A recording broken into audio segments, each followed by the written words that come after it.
मंडी संसदीय क्षेत्र से सांसद का चुनाव जीतने के बाद राजधानी शिमला में मीडिया से मुखातिब सांसद प्रतिभा सिंह ने कहा कि मंडी की जनता ने उन्हें अपार स्नेह दिया। महंगाई और बेरोजगारी भी मुख्य मुद्दा रहा। वीरभद्र सिंह को श्रद्धांजलि और उनके समय किया विकास भी जीत की मुख्य वजह रहा। प्रतिभा सिंह ने कहा कि अटल टनल को भी उन्होंने यूपीए के शासनकाल में ही सांसद रहते हुए मंजूर करवाया था। कुल्लू के लोगों की पानी की समस्या को सुलझाने का काम किया। इसके अलावा उन्होंने भविष्य में पांगी में टनल के मुद्दे के साथ ही राष्ट्रीय राजमार्ग के निर्माण की मांग को केंद्र के समक्ष प्रमुखता से उठाने का आश्वासन दिया है। मंडी में एयरपोर्ट को लेकर उन्होंने बताया कि मंडी की जनता इससे खुश नहीं है, क्योंकि उनकी उपजाऊ जमीन इसमें जा रही है। वे उनकी भावनाओं की कद्र करती है। उन्होंने कहा कि कुल्लू के एयरपोर्ट के विस्तारीकरण के मुद्दे को भी केंद्र के समक्ष रखा जाएगा।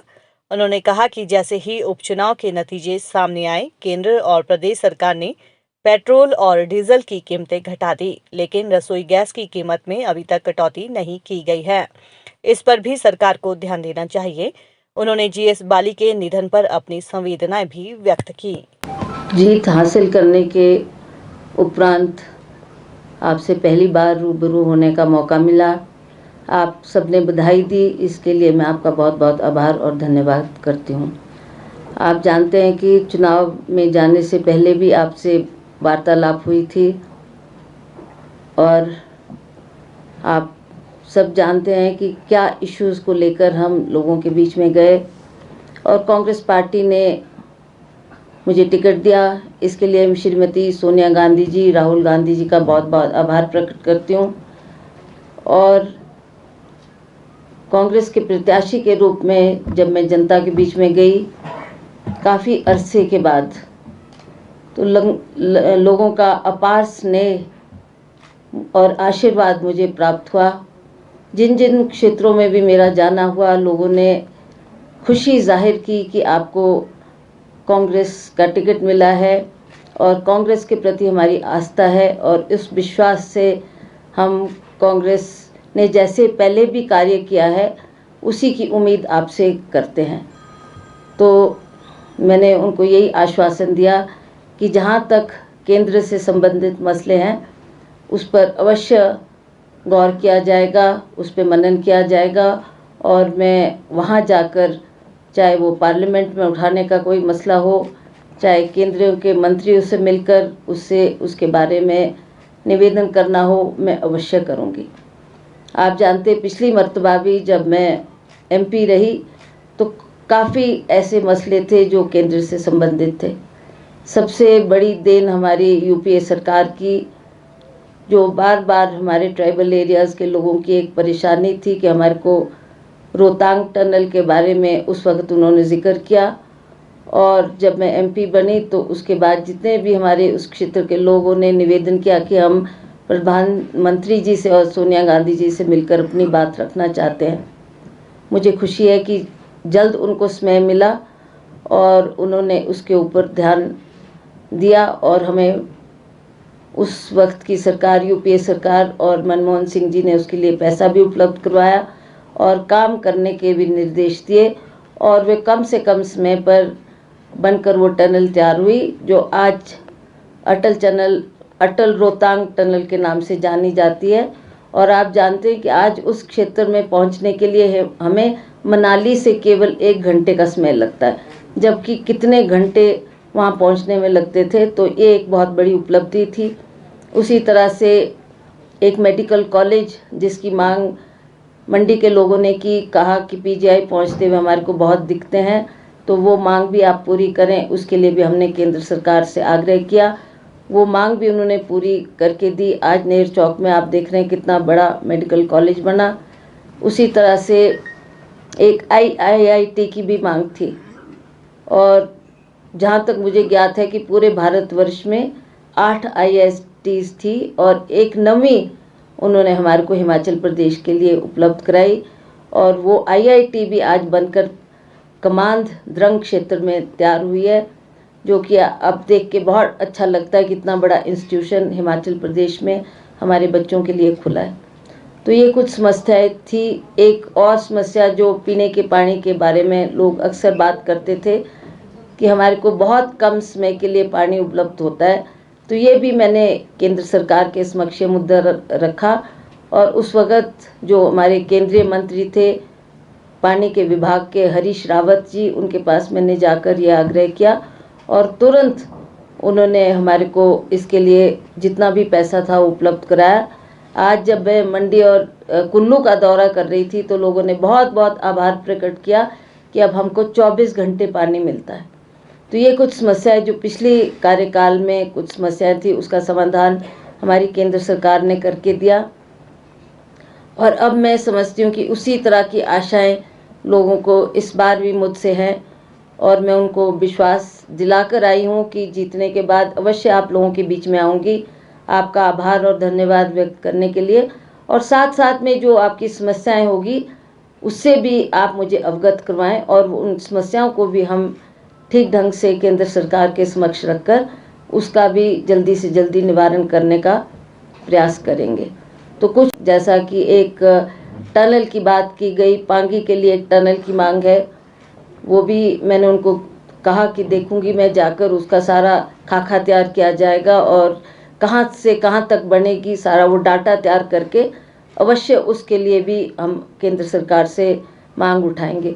उसी तरह हमारी एक जलोरी जोत की टनल, उसके लिए पिछले कार्यकाल में भी लोगों ने मांग उठाई थी पर वो कार्य भी पूरा नहीं हो सका। तो इस बार भी उन्होंने कहा कि अब रोहतांग टनल तो बन चुकी है, अब आप हमारी क्षेत्र की तरफ ध्यान दें, हमारी भी ये समस्या है और अगर ये टनल बनती है तो हमारा काफ़ी रास्ता उसमें जो लोग अभी तय कर रहे हैं सफ़र करने के लिए उसमें बहुत कटौती होती है और जल्दी समय में हम पहुंच जाते हैं।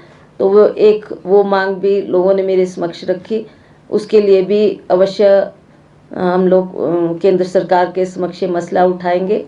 उसी तरह से हमारे जो नेशनल हाईवेज़ है, जो बार बार ये पिछली सरकार के कार्यकाल में भी ये कहा जा रहा था 69 नेशनल हाईवेज़ है जो भाजपा की सरकार बार बार बात करती रही और उस पर अभी तक मैं समझती हूँ डीपीआर भी तैयार नहीं हुई है। उसके लिए भी हमें अवश्य मांग उठानी पड़ेगी और इस कार्य को जल्दी से जल्दी केंद्र सरकार के समक्ष रखकर उसके लिए भी कार्यवाही शुरू करने की आवश्यकता है। उसी तरह से आप जानते हैं कि जो रोष लोगों के मन में था एक महंगाई को लेकर, और दूसरा जो हमारे पिछली बार जब नरेंद्र मोदी जी चुनाव लड़ रहे थे तो उन्होंने ही आश्वासन दिया था लोगों को कि अगर मैं प्रधानमंत्री बनता हूं तो कम से कम 2 करोड़ बच्चों को पूरे भारतवर्ष में रोजगार उपलब्ध करवाऊंगा। तो आप जानते हैं कि उनका कार्यकाल कितना हो चुका है, ना वो बच्चों को रोजगार मिला और आज बेरोजगारी की समस्या भी हमारे सामने खड़ी है। उसके लिए भी हमें अवश्य मांग करनी है और उसका समाधान करने के लिए भी भरसक प्रयास करना पड़ेगा। तो ये कुछ मुद्दे हैं जो अभी मेरी जानकारी में आए हैं। इसके भाजपा की सरकार ने अपने कार्यकाल में बहुत से आश्वासन दिए कि हम मंडी में एयरपोर्ट्स का कई क्षेत्र उन्होंने चयनित किए और कहा कि हम मंडी के लिए एक बड़ा एयरपोर्ट, इंटरनेशनल एयरपोर्ट की उन्होंने बात की कि वहाँ बनाया जाएगा, पर मुझे नहीं लगता कि उस पर भी कोई कार्रवाई उन्होंने शुरू की होगी और कोई खाका उसके लिए तैयार किया होगा। मैंने लोगों के बीच में जाकर बातचीत की, कई क्षेत्र के लोगों ने तो रोष भी प्रकट किया कि हम नहीं चाहते ये एयरपोर्ट क्योंकि हमारी बहुत सी ज़मीन इसमें चली जाएगी और हम बिना ज़मीन के हो जाएंगे। तो ये कुछ मसले हैं, उसको देखना पड़ेगा कि कहाँ वो बन सकता है या नहीं बन सकता, उस पर भी हमको चिंतन करने की आवश्यकता है।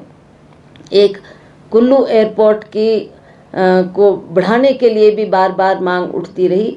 वहाँ पर एक छोटा एयरक्राफ्ट लैंड करता है तो लोगों की यह कहना है कि कुल्लू और मनाली पर्यटन की दृष्टि से बहुत महत्वपूर्ण है, तो वहाँ पर हमारा जो एयरपोर्ट है इसको एक्सटेंड करके एक बड़ा जहाज़ यहाँ पर आए ताकि यहाँ के लोगों को भी सुविधा हो और जो बाहर से पर्यटक आना चाहते हैं उनके लिए भी एक सुविधा ये होनी चाहिए। तो उसके लिए भी मैं प्रयास करूंगी और इस पे सिविल एविएशन के जो मंत्री होंगे उनसे बैठकर चर्चा करके इसके विस्तार के लिए भी अवश्य कदम उठाया जाएगा।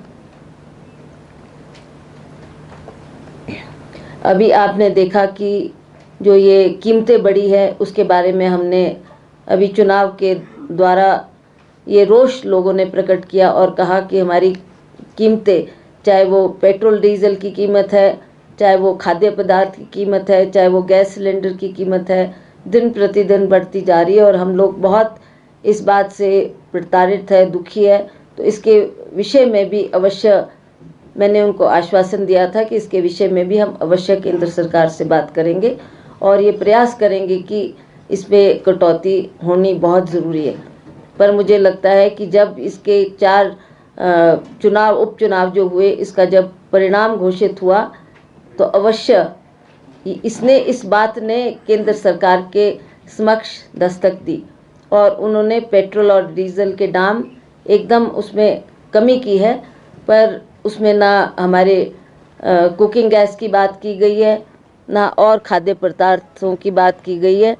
तो ये भी मैं बताना आपको चाहूँगी कि इसके विषय में भी हमें केंद्र सरकार से बात करनी आवश्यक है और इस मसले को भी मैं गंभीरतापूर्वक लूँगी और इसके बारे में भी हम अवश्य जो ये रोष लोगों का है उसको केंद्र सरकार के समक्ष रखकर उसके ऊपर भी प्रयास करेंगे कि ये कीमतें जो दिन प्रतिदिन बढ़ी हैं उसको कम किया जाए।